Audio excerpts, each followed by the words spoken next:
بسم اللہ الرحمن الرحیم۔ السلام علیکم۔ امید ہے کہ آپ خیر و عافیت سے ہوں گے۔ آپ دیکھ رہے ہیں یوٹیوب چینل، میں ہوں ابراہیم بھٹا۔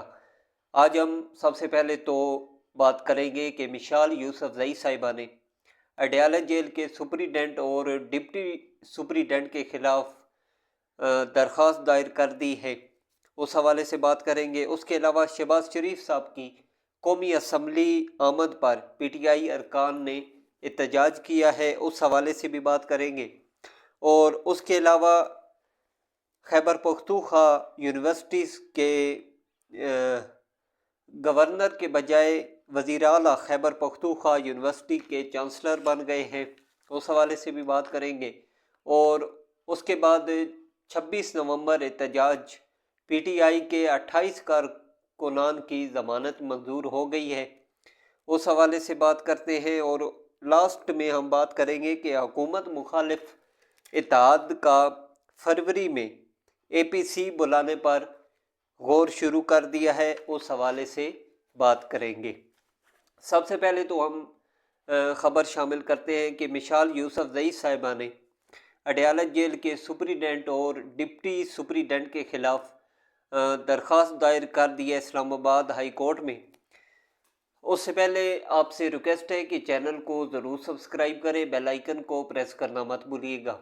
ویڈیو آپ کو پسند آئے تو ویڈیو کو لائک اور شیئر ضرور کیجیے اور کامنٹ سیکشن میں اپنی رائے ضرور دیجیے۔ بشرا بی بی صاحبہ کی فوکل پرسن مشال یوسف زئی صاحبہ نے اڈیالہ جیل کے سپریڈنٹ اور ڈپٹی سپریڈنٹ کے خلاف اسلام آباد ہائی کورٹ میں توہین عدالت کی درخواست دائر کر دی ہے۔ درخواست میں مشال یوسف زئی صاحبہ کا موقف ہے کہ میں بشرا بی بی صاحبہ کی فوکل پرسن ہوں، لیکن مجھے عدالت کے اندر نہیں جانے دے رہے۔ سپریڈنٹ اڈیالہ جیل نے جیل کے اندر اپنی ریاست قائم کی ہوئی ہے۔ مشال یوسف زئی صاحبہ کا موقف ہے کہ سپریڈنٹ اڈیالہ جیل کورٹ کے احکامات پر عمل نہیں کر رہے اور نہ جیل مینوئل کو مان رہا ہے۔ میری 3 سماعتوں سے اڈیالہ میں انٹری بلاک کر دی گئی ہے۔ درخواست میں مشال یوسف زئی صاحبہ نے کہا ہے کہ بشرا بی بی صاحبہ نے بہادری سے گرفتاری دی تھی۔ بشرا بی بی صاحبہ اپنے ساتھ سامان لے کر گئی تھی، لیکن جیل حکام نے سامان کو روک لیا۔ جیل سپریڈنٹ نے سارا سامان اپنے کمرے میں رکھا ہوا ہے۔ ہم قانونی جنگ لڑ رہے ہیں اور ہر محاذ پر لڑیں گے۔ اس کے علاوہ کل وزیر اعظم شہباز شریف صاحب کی قومی اسمبلی آمد کے موقع پر پاکستان تحریک انصاف کے ارکان نے احتجاج کیا، جس سے ایوان مچھلی بازار بن گیا۔ قومی اسمبلی کا اجلاس اسپیکر ایاز صادق صاحب کی زیر صدارت ہوا، جس میں وزیر اعظم شہباز شریف صاحب کے پہنچتے ہی پی ٹی آئی کے اراکین نے احتجاج شروع کر دیا۔ اس موقع پر انہوں نے او کی آوازیں لگانی شروع کر دیں۔ پی ٹی آئی ارکان قومی اسمبلی کے احتجاج پر مسلم لیگ نون کے اراکین نے بھی جوابی نعرے بازی کی۔ اس موقع پر ایوان مچھلی منڈی کا منظر پیش کرنے لگا، جبکہ مسلم لیگ نون کے ارکان نے وزیر اعظم صاحب کے گرد حفاظتی دیوار بھی بنائی۔ قومی اسمبلی کے اجلاس میں پی ٹی آئی اراکین نے بانی پی ٹی آئی کے حق میں پلے کارڈ اٹھا کر احتجاج کیا۔ اس دوران ارکان مسلسل نعرے بازی کرتے رہے۔ بعد ازاں قومی اسمبلی کا اجلاس آج دوپہر 2 بجے تک ملتوی کر دیا گیا۔ اس کے علاوہ سپریم کورٹ کے ایڈیشنل رجسٹرار جوڈیشل نذر حباس کو عہدے سے ہٹا دیا گیا۔ سپریم کورٹ کے اعلامیے کے مطابق ایڈیشنل رجسٹرار جوڈیشل نذر حباس سنگین غلطی کے مرتکب ہوئے۔ اعلامیے میں کہا گیا ہے کہ رجسٹرار سپریم کورٹ کے معاملے کو دیکھنے کی ہدایت کی گئی ہے۔ اعلامیے کے مطابق ایڈیشنل رجسٹرار جوڈیشل نے آئینی بینچ کا مقدمہ غلطی سے ریگولر بینچ کے سامنے سماعت کے لیے مقرر کیا۔ نتیجتاً سپریم کورٹ اور فریقین کے وقت اور وسائل کا ضیاع ہوا۔ اعلامیے میں بتایا گیا ہے کہ آج جسٹس منصور صاحب اور جسٹس عقیل عباسی صاحب نے ایڈیشنل رجسٹرار جوڈیشل کے خلاف توہین عدالت کارروائی کی سماعت کی۔ ایڈیشنل رجسٹرار کی بیماری کی رخصت کے باعث رجسٹرار سپریم کورٹ عدالت میں پیش ہوئے۔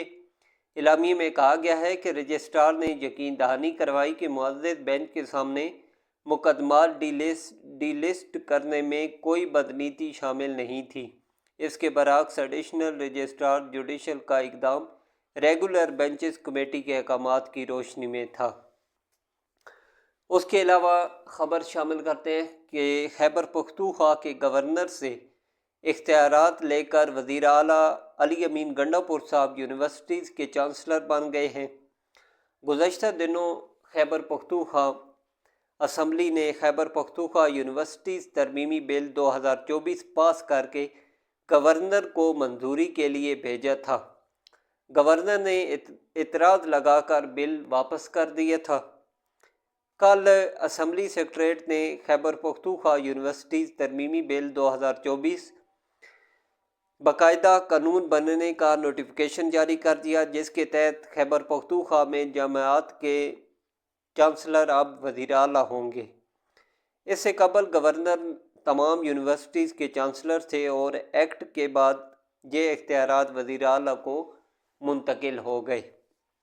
قانون کے تحت اب وزیر اعلیٰ علی امین گنڈا پور صاحب کو یہ اختیار حاصل ہوگا کہ وہ اکیڈمک سرچ کمیٹی کی تجویز کردہ 3 ناموں میں سے کسی ایک کو وائس چانسلر مقرر کریں۔ قانون کے مطابق وائس چانسلر کی تقرری کا دورانیہ 4 سال مقرر کیا گیا ہے۔ اگر کارکردگی غیر تسلی بخش ہو تو یہ مدت کسی بھی وقت ختم کی جا سکتی ہے۔ اس کے علاوہ بات کرتے ہیں کہ اسناد دہشت گردی عدالت اسلام آباد نے 26 نومبر احتجاج کے کیسز میں پاکستان تحریک انصاف کے 28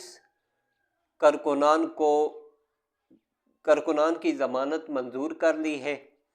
اسلام آباد کی اسناد دہشت گردی عدالت کے جج ابو الحسنات محمد ذوالقرنین صاحب نے پی ٹی آئی کے 29 ارکان کی ضمانت کی درخواستوں پر سماعت کی۔ عدالت نے 28 ملزمان کی درخواست ضمانت منظور کر لی، جبکہ ایک ملزم کی ضمانت کی درخواست خارج کر دی۔ ملزمان کے خلاف تھانہ سیکریٹریٹ کو حصار اور دیگر میں مقدمات درج ہیں۔ دوسری جانب اسناد دہشت گردی عدالت اسلام آباد کے جج طاہر عباس سپرا صاحب نے پی ٹی آئی قیادت اور کارکنان پر احتجاج، جلاؤ گھیراؤ اور توڑ پھوڑ کی دفعات کے تحت درج مقدمے کی سماعت کی۔ پی ٹی آئی رہنما فیصل جاوید خان صاحب کی جانب سے دہشت گردی کی دفعات کے اخراج کے لیے دائر درخواست پر دلائل نہ ہو سکے۔ درخواست میں استدعا کی گئی کہ عدالت مقدمے میں دہشت گردی کی دفعات ختم کر کے مقدمہ سیشن کورٹ بھیجے۔